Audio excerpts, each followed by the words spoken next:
Let's talk about wanting to think about taking action on your health. So, there's something called the law of diminishing intent. And really, what this states is that over time, our passion, our drive, our motivation to do things diminishes. And that's because there's always 10 million reasons why life gets in the way, something else takes priority. We no longer put ourselves and our health first.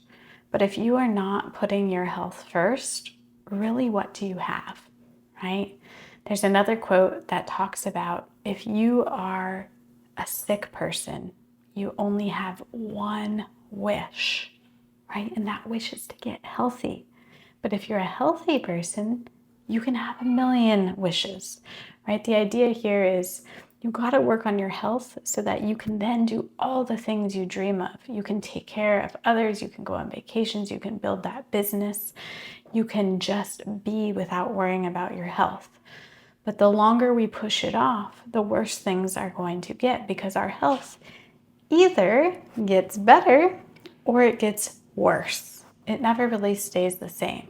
And the only way your health gets better is if you actively work at it. Health is not just given to you. You have to be constantly doing things to keep yourself healthy.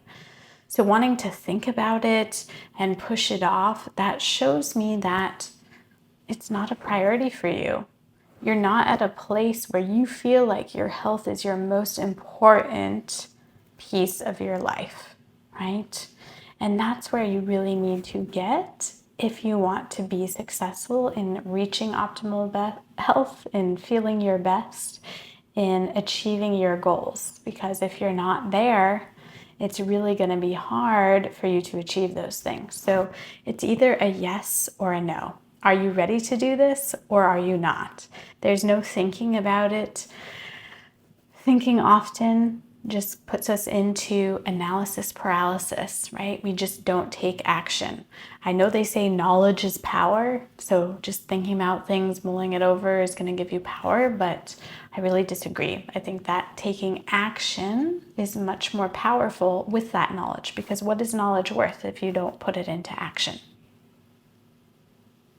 So take action on your health. Make a decision. Commit to yourself. You are worth it.